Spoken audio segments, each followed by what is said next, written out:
Okay, folks, back with the next talk. This one's kind of different from the rest of them. I'm talking about a very different topic. Here we have Ben Pieterse from TTA-ISO, and he's going to talk today about increasing the performance of grafting operations. Ben, it's over to you. You have 20 minutes to impress. Thank you. Welcome everybody. My name is Ben. I'm a sales manager food at TTA-ISO, and I'm the specialist in everything related to vegetable plants, mainly grafting. And today my presentation is about improving the operations when it comes to grafting. And I'm hoping there's some propagators, some growers in the audience, and maybe you'll recognize some of the topics I'll talk about. The big question that I always start with here is what is giving propagators the biggest headache? As a propagator, you're in a difficult situation normally because you're right in between the grower and the seed company, and they have a lot of proper headaches, I can tell you. So I meet a lot of growers all over the world. I travel a lot and talk to vegetable plant propagators to better understand what they're dealing with and to also help them with solutions for that. So what I found out is that the four biggest challenges that they're facing are these. So disease outbreak, always a big challenge, especially when you're performing surgery on a plant. That's what grafting is. The labor cost is growing. It's the same for everybody in the horticulture industry and in CEA, but when it comes to grafting, it's very labor intense. And you need a lot of training for people to be able to graft correctly. Then the prices, there's always pressure on them, and climate change, as always, is also another challenge. So my goal here is to help growers live this dream instead of having to care about all the headaches that I just mentioned. And also this is my goal today, to tell you a little bit about how you get to this picture instead of all the challenges and having to deal with them on a daily basis. So first I start with why grafting. I'm not sure about everybody in the audience, but maybe some of you don't know what grafting is. And also, why do we graft? That's the main question. Grafting itself is combining two plants basically together. So in this case, it's mainly tomato that we do, but you have a different type of tomato rootstock and a different type of tomato scion that you combine, and by combining it, you create a number of benefits. One of them is more yield. So usually grafted plants have the quality to provide more yield.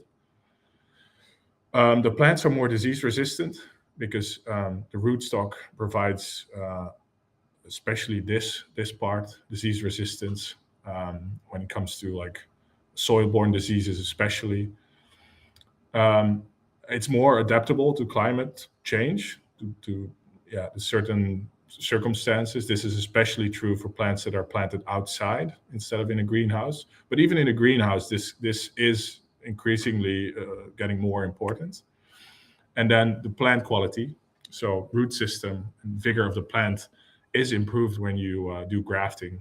And this is, of course, all compared to a non-grafted plant. But then some people are afraid of grafting for good reasons.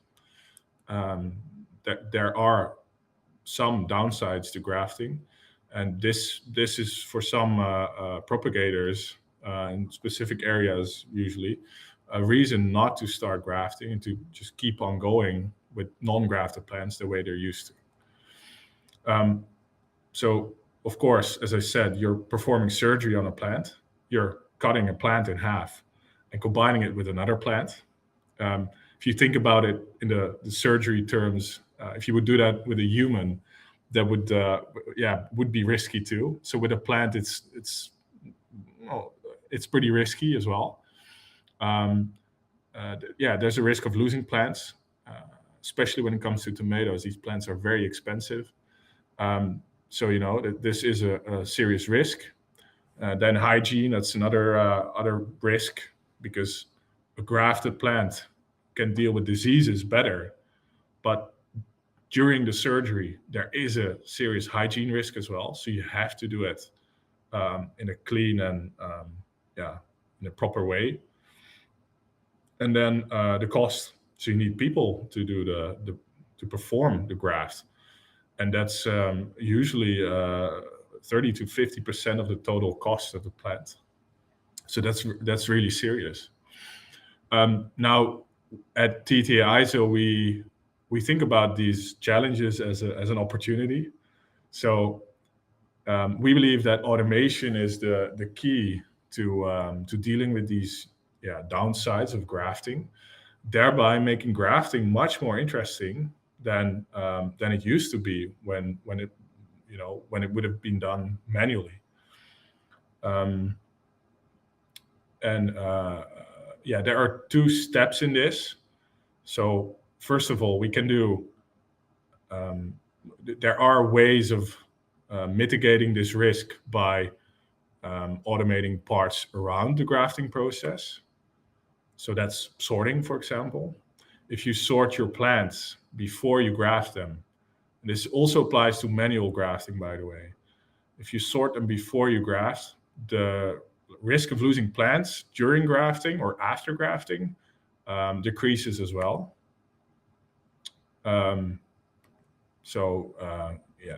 We have many different machines for this, but in general it means we can sort based on many different criteria.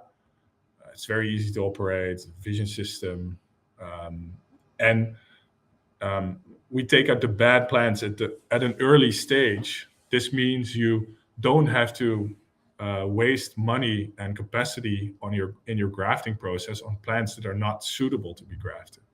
That's the main benefit of sorting.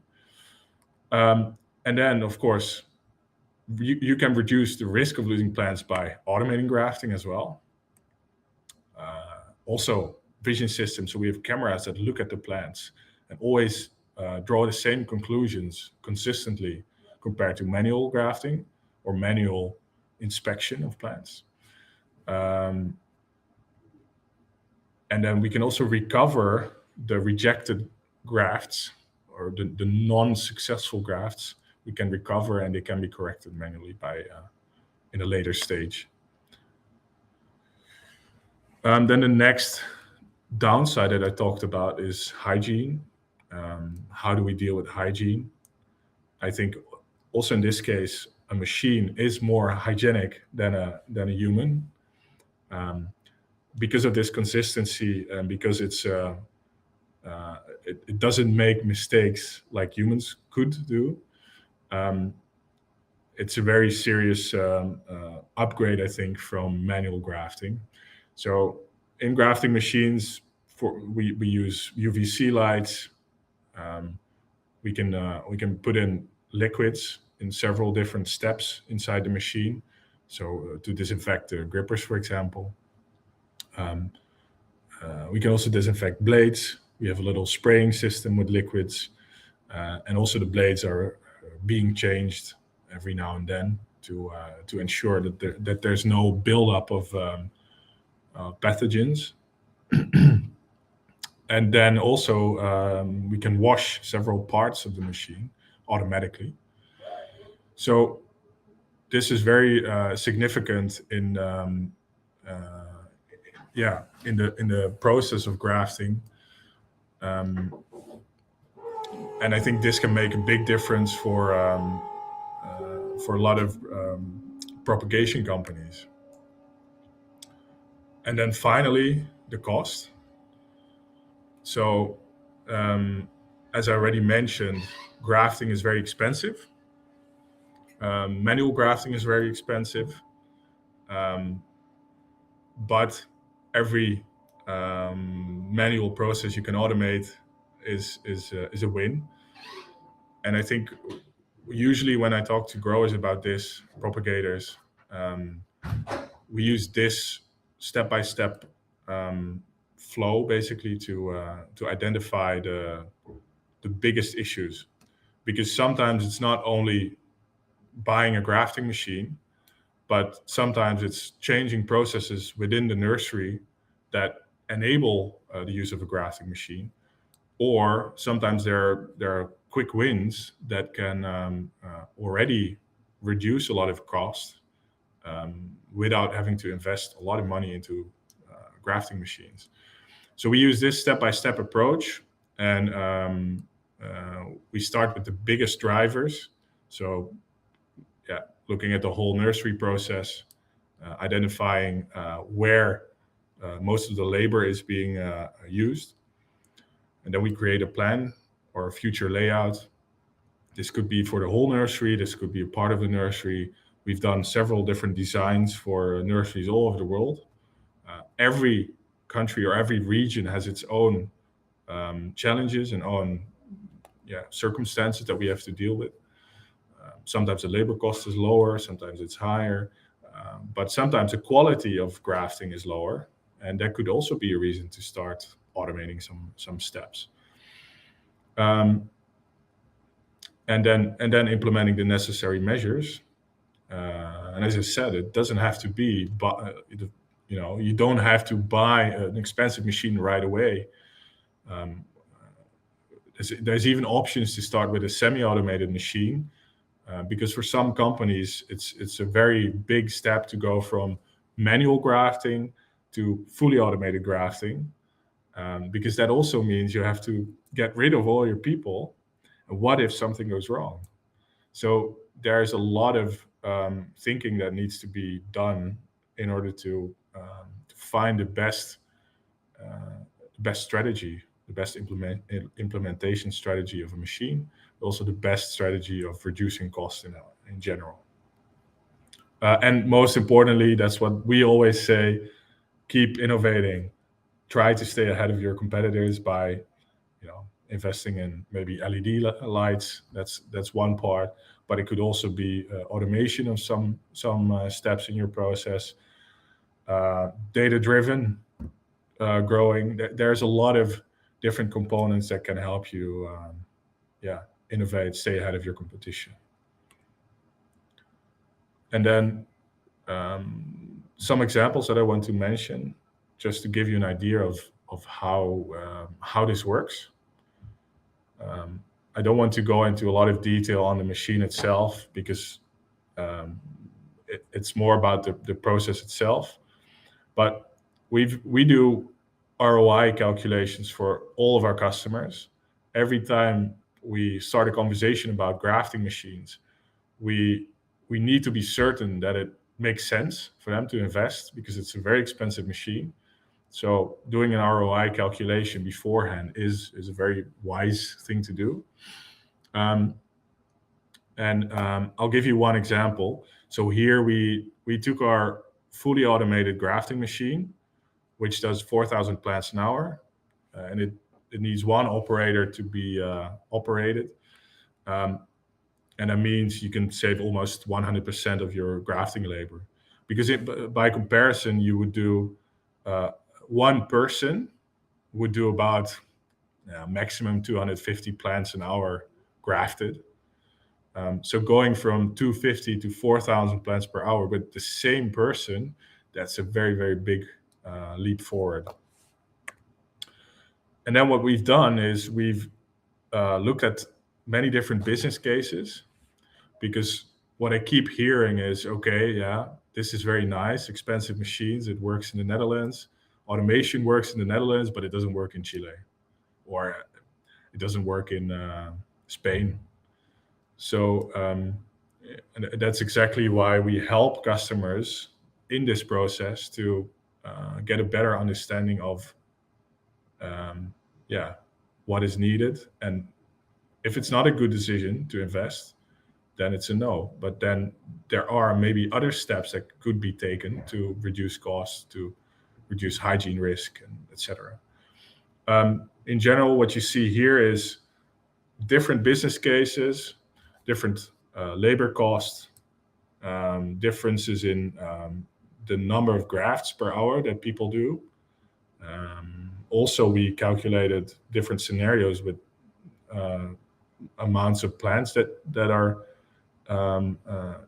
different, but also seasons. Some are longer, some are shorter. Some people have a very high peak. Some people have it nicely spread out all over the year. And you can see here that, ROI of grafting machines in general is very good, even with lower labor costs, even with less plants. And then again, in this overview, we didn't take into account the increase in quality or consistency, or the issues that some people are having with the availability of labor. So this is only about cost. And then finally, something I wanted to share with you is, please take a look at this use case. So if you scan a QR code, you can go to the website. You can see a video. I decided not to include it in this presentation because it's a waste of, we can look at the video together, but it's probably better if you take a look yourself, and you get a better understanding of what a machine like this does. And in general, I think it's a very nice case. It's one of the biggest propagators in the Netherlands. They ship plants all over Europe, and they have automated many steps in their process. Also, sorting, everything is automated, and I think that's why they are able to ship plants even to the Middle East, because their quality standards are so high. The success rate is so high. They get 98% success, roughly. And I think automation is the key to this. Standardization is the key to this. It enables them to do higher volumes and mitigate risk. So that's the main takeaway, I think. And my final message is, are you ready to sit back, relax, and let the machine take away your headache? Because I think automation is able to take away a big part of that headache, at least. Yeah. Okay, thanks, Ben. Thank you. That's cool. So we've got some questions, and I've got some of my own. What's the biggest blocker for people going to this? Is it the leap of faith mentality? Giving up what they know a person can do to a machine? Yeah, that's a good question. I think it depends per region, if it's high tech propagators or low tech. But I think the main issue that people see with this is the fact that when you invest in a machine, you get rid of all your people that have done the grafting before. And what if the machine stops? Yeah, there's no way back. No. It's very difficult to hire the people again, right? Because you just fired them. So that's probably the main question that people ask. Yeah, Oh. How do we deal with this? So are the ones that are buying it already, are they using it full time to produce plantlets, or are you getting? I was thinking potentially where you get cooperatives of growers may buy one to service all of them. Are you seeing that approach? Not yet. It would be great. We would really prefer that, because then the machine can work 24/7 then. Exactly. Yeah. That's the best for everyone. It's just that a lot of these propagators are competitors of each other, and working together on a project like this is very difficult. Yeah. So, but maybe in the future, yeah. So you talked about you've got sorting the plant first increases the efficiency. So on what basis is it sorting out? You talked about identifying bad plants. What's a bad plant then? Yeah. Well, first of all, we take out the non-germinated ones. Yeah. So that's very easy. And then it can be different things. So the propagator can set their own criteria for sorting, but usually it's overall volume of the plant, its length, its diameter, things like that. Because if the plant's too small, that means normally it will still be small compared to the others at a later stage. Yeah. And then it's not a good plant to be grafted. Yeah. Okay. So presumably, do you see significant reductions in contamination using the machine? Mentally, I would suggest you would do, because the humans are the problem in every process, in every aspect of life. Yeah. No, because it's very hard to test. Because there's no real comparison here. Okay. Propagators will never admit that they have a disease. Only if it's really, really bad, but normally they will not admit to it. Yeah.